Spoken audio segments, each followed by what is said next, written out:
Hi hello ನಮಸ್ಕಾರ. ಕರ್ಜಿಕಾಯಿ ಮಾಡುವ ವಿಧಾನ. ಕರ್ಜಿಕಾಯಿನ ಹೇಗೆ ಮಾಡೋದು ಅಂತ ತಿಳಿಸ್ಕೊಡ್ತೀನಿ ಬನ್ನಿ. ಅರ್ಧ kg ಆಗುವಷ್ಟು ಶೇಂಗಾನ ಬಾಣಲೆಗೆ ಹಾಕಿ ಚೆನ್ನಾಗಿ ಹುರಿಯಿರಿ.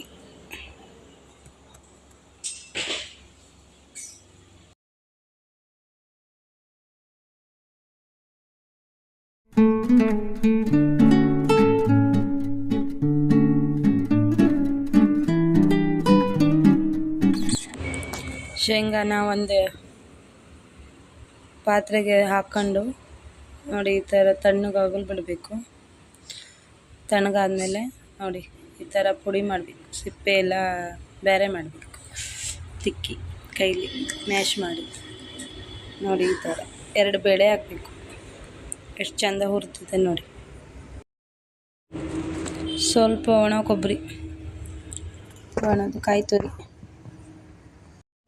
ಒಂದು ಮಿಕ್ಸಿ ಜಾರಿಗೆ ಕಾಯಿ ತುರಿ ಹಾಕಿ ನೋಡಿ, ಹಾಕಿ ಮುಚ್ಚಳ ಮುಚ್ಚಿ 1 ರೌಂಡ್ ರುಬ್ಬಿ.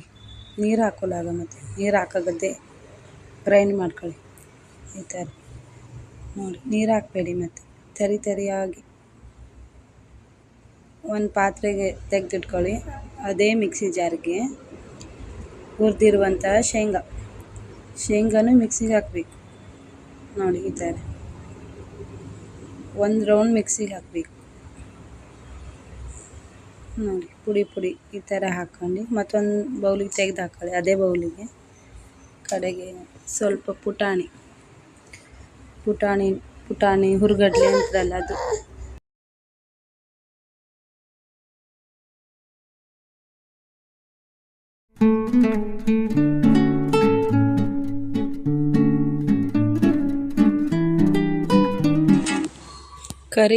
ಕರಿ ಎಳ್ಳು ತೊಳೆದು ಒಣಗಿಸಿ ಸ್ವಲ್ಪ ಬೆಚ್ಚಗೆ ಹುರಿಬೇಕು. ಸ್ವಲ್ಪ ಬಿಸಿ ಆಗುವಂಗೆ ಹುರಿದು ನೋಡಿ ಈ ಥರ ಸ್ವಲ್ಪ ಬಿಸಿ ಆಗಬೇಕು, ಪರಿಮಳ ಬರಬೇಕು. ಅದು ತಣ್ಣಗಾದ್ಮೇಲೆ 1 ರೌಂಡ್ ಮಿಕ್ಸಿಗೆ ಹಾಕಿ.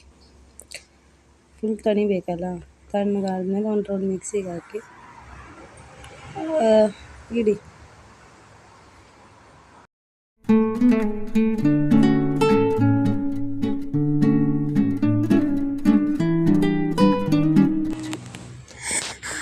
ಅದಕ್ಕೆ ಸ್ವಲ್ಪ ಬೆಲ್ಲನ ಮಿಕ್ಸ್ ಮಾಡಿ ನೋಡಿ. ಸಿಹಿ ಹೆಚ್ಚಬೇಕಂದ್ರೆ ಸಿಹಿ ಸ್ವಲ್ಪ ಜಾಸ್ತಿ ಹಾಕಿ, 1 ಮೀಡಿಯಮ್ ಬೆಲ್ಲ ಹೆರ್ದಿ ಹಾಕಿ ಎಲ್ಲ ಮಿಶ್ರಣನೂ ಮಿಕ್ಸ್ ಮಾಡಿ ಈ ಥರ ಮಿಕ್ಸ್ ಮಾಡಿ ಒಂದು ಸೈಡ್ ತೆಗೆದಿಟ್ಕೊ. ಒಂದು ತಟ್ಟೆಗೆ 1 kg ಆಗುವಷ್ಟು ಮೈದಾ ಹಿಟ್ಟು ಹಾಕ್ಕೊಂಡಿದ್ದೀನಿ. ಅದಕ್ಕೆ ಸ್ವಲ್ಪ ನೀರು ಹಾಕ್ಕೊಂಡು ಈ ಥರ ನೋಡಿ, ಸ್ವಲ್ಪ ನೀರು ಹಾಕಿ ಕಲಿಸ್ತಾ ಇರಬೇಕು. ರಾಶಿ ಹಾಕಿದ್ರೆ ಮತ್ತೆ ಪಾಯಸ ಆಗೋಗ್ತದೆ. ಸ್ವಲ್ಪ ನೀರು ಹಾಕಿ ಚಪಾತಿ ಹಿಟ್ಟಿನ ಹದದ ಥರ ನೋಡಿ ಈ ಥರ ಗಟ್ಟಿ ಈ ಥರ ಮಾಡಿ ಸ್ವಲ್ಪ ಹೊತ್ತು ನೆನೆಸಿ ಚಿಕ್ಕದಾಗಿ ಉಂಡೆ ಮಾಡ್ಕೊಳ್ಳಿ. ಈ ಥರ ನೋಡಿ, ಈ ಥರ ಎಣ್ಣೆ ಹಚ್ಕೊಂಡು ಕೈಗೆ ಹಿಂಗೆ ಉಂಡೆ ಮಾಡಿಟ್ಕೊಳ್ಳಿ.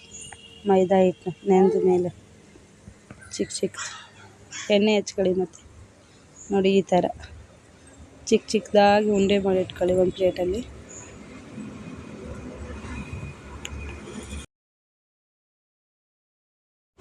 ನೋಡಿ ಈ ಥರ ಉಂಡೆ ಮಾಡಿಟ್ಕೊಂಡಿರುವುದನ್ನು ಒಂದು ಲಟ್ಟಣಿಗೆಯಲ್ಲಿ ತಗೊಂಡು ಚಪಾತಿ ಮನೆಯಲ್ಲಿ ನೋಡಿ ಈ ಥರ ಎಲೆ ಥರ ಬರಬೇಕು. ಅದು ಈ ಥರ ನೋಡಿ, ಸ್ವಲ್ಪ ಆಗಲ್ಲ, ಸ್ವಲ್ಪ ಉದ್ದ ಸ್ವಲ್ಪ ಜಾಸ್ತಿ ನೋಡಿ.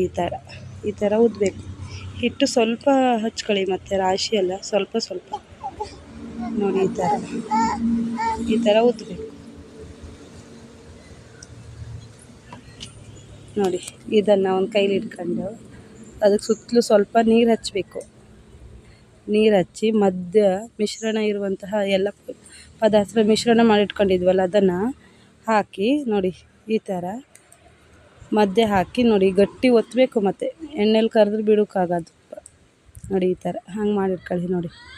ಈ ಥರ ಅದನ್ನು ಒಂದೊಂದೇ ತಗೊಂಡು ಎಣ್ಣೆಲಿ ಬಿಡಿ ನೋಡಿ.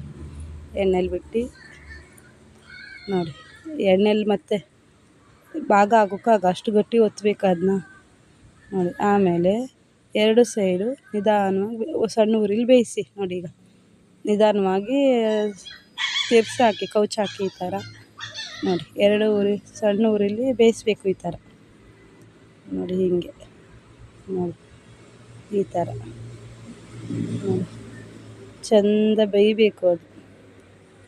ನೋಡಿ ಕರ್ಜಿಕಾಯಿ ಎಷ್ಟು ಚೆನ್ನಾಗಿ ಬಂದಿದೆ ಹೇಳಿ.